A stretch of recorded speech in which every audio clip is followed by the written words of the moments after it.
What's up everyone, my name is Kelsey, welcome back to my channel. Today we are doing a tag video. I was tagged in this by Knox over at Knox Reads. She's the original creator of this tag. It's the Rumours Book Tag based on the album Rumours by Fleetwood Mac. I'm going to link her channel and the original video in the description box, and you should definitely check out the original video too, because while I like Fleetwood Mac and I think this is a great album, I'm not a super fan, and Knox in her video goes into like the background of each question and why each prompt was inspired by each song. Does that make sense? I'm already doing a terrible job at this, but I'm trying to get this video done in as close to a one take as I can possibly get it, just because I'm short on time. And also it's Wednesday evening and I want this video to go up today, which means I have to film and edit and upload it very quickly. I've been having like a rough couple of weeks mental health wise, so today is like a good day and I'm like, we're rolling with it. We're getting as much shit done as possible on this day. So on to the questions. The first one is secondhand news, a book with an opening line that sets the tone perfectly. And for this I have Sawkill Girls by Claire Legrand.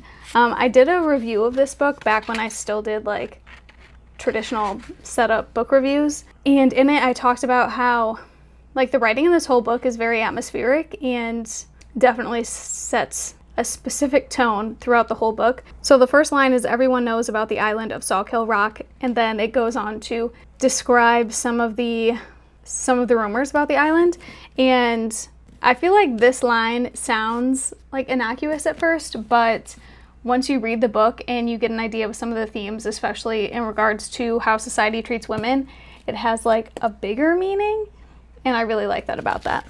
Question number 2 is Dreams, a book that you absolutely flew through. So for this I have a recent read, Felix Ever After by Case and Calendar. I did a whole reasons to read video on this, so I'll link that up above if you want to check it out. I highly recommend it. I read this in one day after I picked up my pre-order. The writing is just so easy to read and super engaging, and what's the word? I don't want to say it's simple because there are some complexities to the writing, but it's so compelling. So it made for a really quick read. Question 3 is Never Going Back Again, a book you don't think you're giving a second chance. So for this I went through my list of DNFs to see which books like for sure I was not going to pick up again, and I decided on Once and Future by Amy Rose Capetta.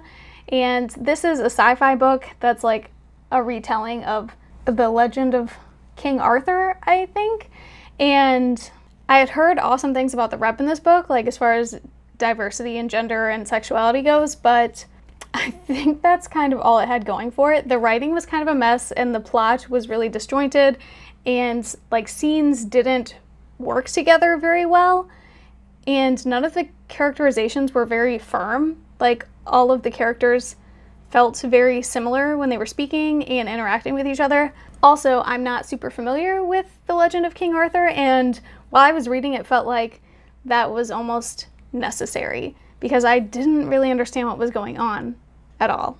All right, question 4 is Don't Stop, the next bookish milestone you're looking forward to. And this is really dumb, but I am at 298 read books on Goodreads, and I only started doing Goodreads regularly when I started this channel, I think, or maybe the year before that. So clearly I've read more than 300 books in my life, but I'm just so close to it, and it means nothing, but like I'm really excited to get to 300 read books on Goodreads. All right, question 5 is Go Your Own Way, a fan fave that has a specific meaning to you.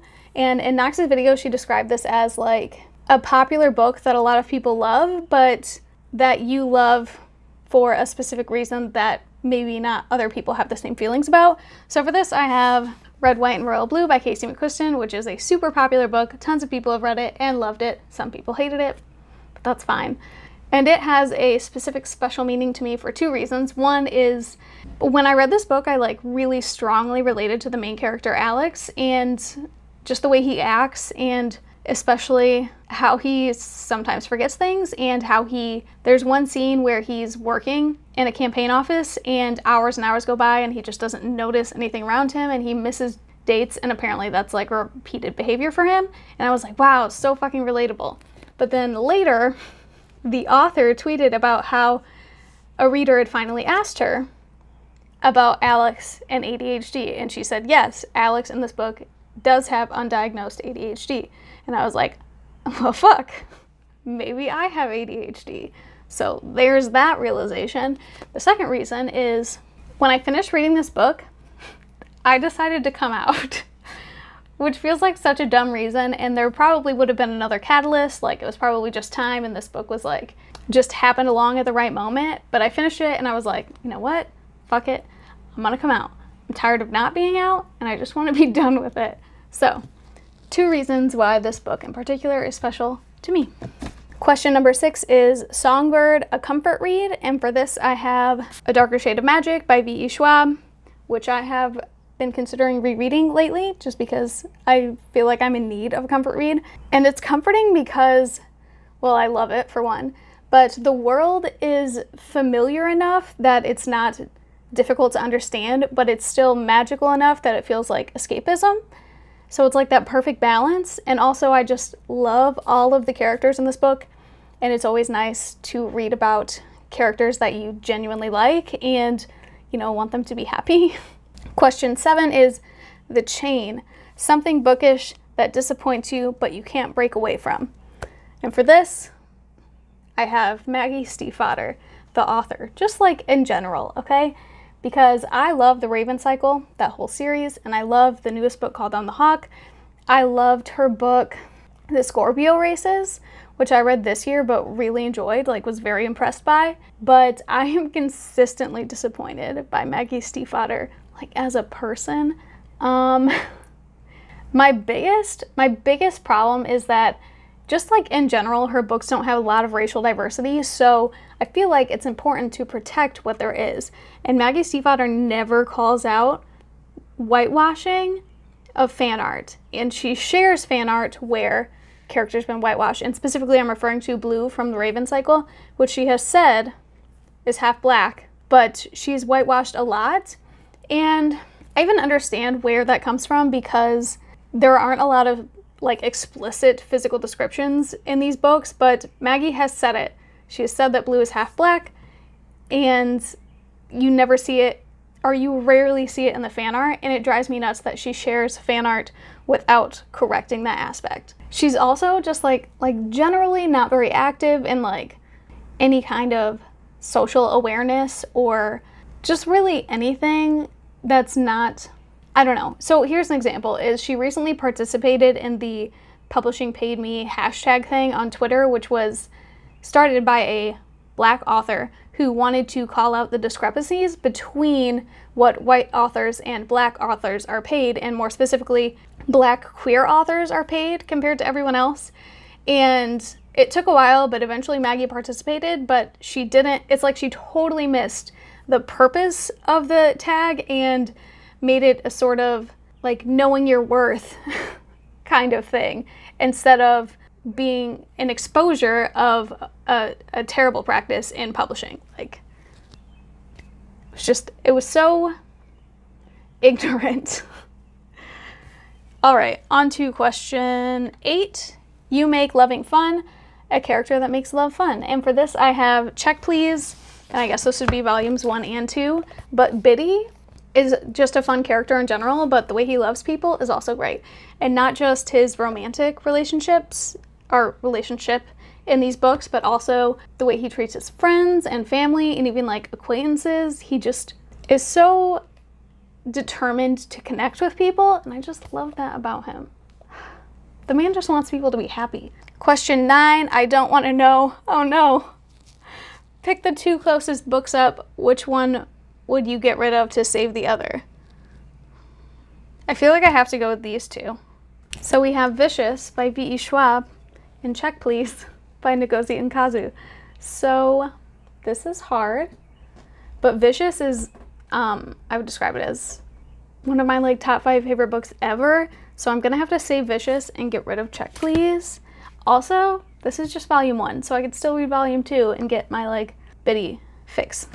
Question 10, Oh Daddy, A book you and your friends don't agree on. Okay, so my best friend DNF'd A Darker Shade of Magic.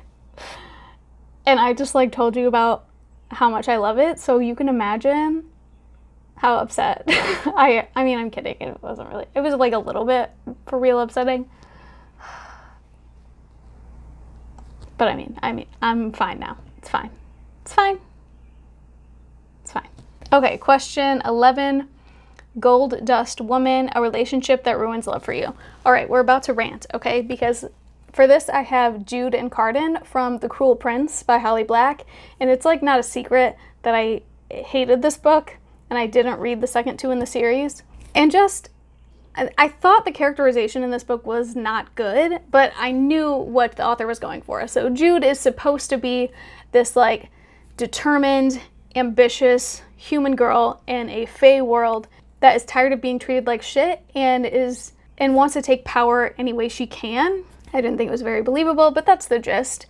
And Carden is cruel and like a little bit evil, but like in the fairy world, that's not unusual. He's like very typical of the level of cruelty in fairies. So I guess I just don't understand how this ambitious, determined to be evil girl falls in love with this like not particularly cruel or evil dude, like not in any kind of special way anyways, and he's like apathetically evil. Like he doesn't really care. If I remember right, he's like drunk the second half of the whole book. Like he doesn't give a shit, and I don't understand how I'm supposed to believe that those two belong together. Okay, on to the next question. Silver Springs, a perfect ending. And for this I have Vicious by V.E. Schwab. And I love this ending because it's not open-ended exactly, but it leaves plenty of room for you to imagine the future of this sort of tense relationship between Victor and Eli and how it will manifest. And I think it worked perfectly as a standalone, even though there is a sequel to this book, which I enjoyed. I still thought this book was perfect by itself. Okay, now there are bonus questions, which these are apparently bonus tracks on the album. Please watch Knox's video to find out more. So 13 is Rhiannon, favorite retelling, and I don't read a lot of retellings and I tend to not like them. So I really only have one viable option for this, and it is A Curse So Dark and Lonely by Bridget Kemmerer. I gave this 4 stars. I liked it. I thought it was like an interesting, unique take on the Beauty and the Beast kind of story, but it's not like a new favorite or anything, and I still haven't picked up the second book, which released in January. So, all right, last question is The Chain Demo, an underrated favorite. Okay, if you can guess what I'm about to say, please comment it down below, because there's a good chance if you've ever been here before, you know what I'm about to say. And it's The Last Sun by Katie Edwards. I did a whole video on why you should read this book. I'll link it up above, but not enough people have read this, and I retweet every possible thing I see on Twitter about it just because I want you to buy this book. Okay, now for tagging people. I'm tagging two people that I'm like a new subscriber to, so I don't even know if they're really into music, but you know, this is like a good excuse to go check out this album. One of these people is only 16, so maybe they haven't even heard of Fleetwood Mac. How sad. Okay, first is Literary Nitterary, and I'm going to link these people both down below. But you should check out her 20 female book recommendations in under 20 minutes. There are some great recommendations in there. I think she recommended Sawkill Girls in that list, which I just talked about. And then there's also Nitty Ready Reads. And she just put up her BookTube newbie tag, but she's already at 200 subscribers, which is amazing. So you should check her out as well. Okay, I post book-related videos every Wednesday, so subscribe if you want to keep up. If you want to keep talking, you can find me on Twitter or Instagram at Kelsey Reads or Goodreads at Kelsey Lynn Reads. Otherwise, I'll see you next week.